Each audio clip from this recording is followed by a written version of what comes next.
بھائی چھوٹا سا ایک واقعہ سنے اور مجھے اجازت دے دے. تجرید بخاری میں یہ واقعہ موجود ہے اور اردو میں ترجمہ کتاب کا اویلیبل ہے. ولایت مطلقہ جا رہی ہے آگے. جہاں ولایت جائے وہاں فضائل جائیں گے.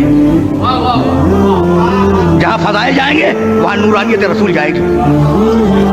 ہے نا؟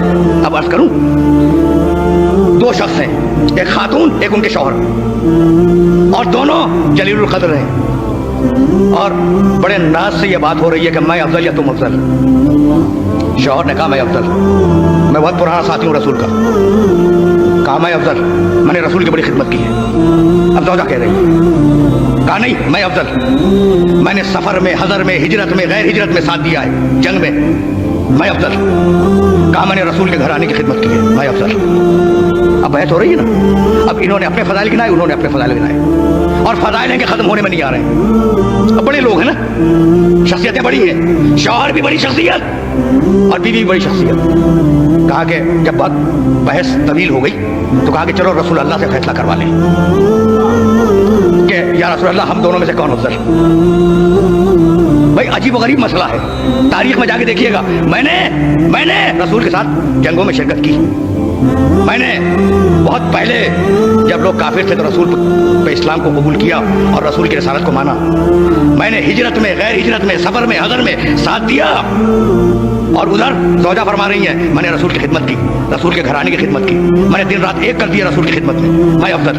تو کہا کہ بھائی اب یہ فیصلہ تو ممکن نہیں ہے, اب چلو رسول سے فیصلہ کروا لیں.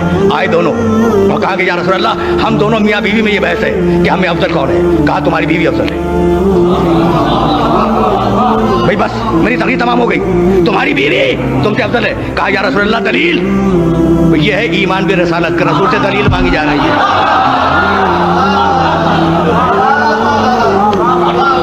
یہ ہے نا ایمان بے رسالت کہ رسول سے دلیل مانگی, لیکن واقعاً ایمان بے رسالت تھا.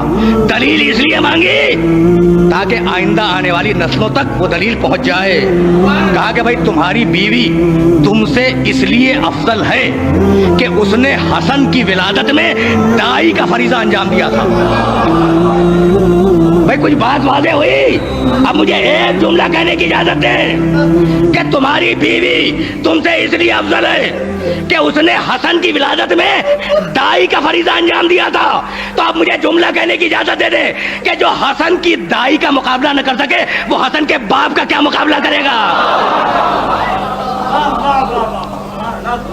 کچھ بات واضح ہوئی.